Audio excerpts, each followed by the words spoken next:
साकिब जो अपनी बहनों की बेइज्जती बर्दाश्त नहीं कर पाया और आखिरकार रानी को बोल ही दिया कि तुम अगर मेरी बहनों के खिलाफ आइंदा ऐसी कोई बात करोगी तो वो तुम्हारे लिए ठीक नहीं होगा। और क्या तुम हर वक्त रिदा को पागल पागल बुलाती रहती हो? मेरी बहन पागल नहीं है, मैं तुम्हें आज पहली और आखिरी मर्तबा बता रहा हूँ, आइंदा मैं तुम्हारे मुंह से रिदा के खिलाफ कोई भी बात ना सुनूं। ड्रामे के नेक्स्ट एपिसोड में आप लोग देखेंगे अरहम जो कि जीनत के साथ हॉस्पिटल में जाता है इस डर से कि अगर रिदा के साथ उसका सामना हो गया तो रिदा क्या करेगी। ऐसा ही होता है, जब रिदा ज़ारून के साथ आ रही होती है तो अचानक से वहाँ पर अरहम, शहनाज और जीनत भी आ जाते हैं। रिदा अरहम और जीनत को एक साथ देखकर बुरी तरह से बौखला जाती है और समझ नहीं पाती कि वो आखिरकार क्या करे। शहनाज जो पहले इस बात को लेकर परेशान नहीं थी कि जीनत को साथ लेकर जाया जाए। शहनाज जो कि चाहती थी कि रिदा और जीनत का आमना सामना हो जाए ताकि रिदा को भी मालूम हो जाए कि अरहम की शादी जीनत के साथ हो चुकी है।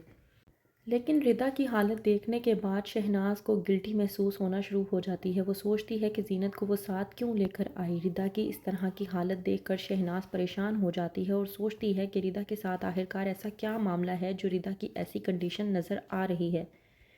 अरहम रिदा को देखकर पूरी तरह से परेशान हो जाता है और सोचता है कि रिदा उसके बारे में क्या सोचेगी। वहाँ से चले जाने के बाद अरहम रिदा से बात करने की कोशिश करता है। वो सीधा ज़ारून को कॉल मिलाता है क्योंकि अरहम ये बात बखूबी जानता है कि ज़ारून हॉस्पिटल में मौजूद है और एक ज़ारून ही है जिसके ज़रिए वो रिदा से बात कर सकता है। जब ज़ारून के नंबर पर अरहम की कॉल आती है तो ज़ारून अरहम की बात रिदा से करवाता है, जिसकी बिना पर अरहम रिदा को सफाई पेश करने की कोशिश करता है और कहता है कि मेरा उस लड़की से सिर्फ शादी का ही ताल्लुक़ है और यकीन जानो मैंने ये शादी अम्मी के कहने पर ज़बरदस्ती की है और मैं अम्मी के कहने पर ज़बरदस्ती ही ये शादी निभा रहा हूँ। मेरा इसमें कोई भी इंटरेस्ट नहीं था। लेकिन रिदा जो कि अरहम को साफ अल्फाजों में कह देती है कि मैंने आज से आपको अपने दिल दिमाग, अपनी ज़िंदगी, अपनी दुनिया हर जगह से निकाल दिया है अरहम। आप अपनी शादीशुदा ज़िंदगी में खुश रहें और आइंदा मेरे से बात करने की कोशिश मत कीजिएगा। वहीं पर दूसरी तरफ रानी जो कि साकिब से बात करती है और कहती है कि रिदा कहाँ पर है, जिसकी बिना पर साकिब जब बताता है रानी को कि वो रिदा को हॉस्पिटल में फ़िज़ा के पास छोड़ आया है, तो रानी कहती है साकिब से कि आप मुझे एक बात बताएं, आप उस पागल लड़की को वहाँ अकेले क्यों छोड़ आए हैं। जैसे ही साकिब रानी के मुंह से अपनी बहन के खिलाफ इस तरह के अल्फाजात सुनता है वो बेइंतहा गुस्से में आ जाता है और कहता है कि तुम क्या हर वक्त मेरी बहन को पागल पागल बुलाती रहती हो, और वो कोई पागल लड़की नहीं है, मेरी बहन है। कान खोल कर सुन लो रानी, अगर आइंदा के बाद मैंने तुम्हारे मुंह से रिदा को पागल बुलाते हुए सुन लिया तो तुम्हारे लिए अच्छा नहीं होगा। रानी समझ नहीं पाती कि साकिब को अचानक से ऐसा क्या हो गया है कि वो अपनी बहनों के लिए इस कदर हमदर्दी पाल रहा है। वहीं पर दूसरी तरफ रीता जो कि ज़ारून से बात करती है और कहती है कि मुझे समझ नहीं आ रही कि फ़िज़ा को आखिरकार गोली किसने मारी और क्यों मारी।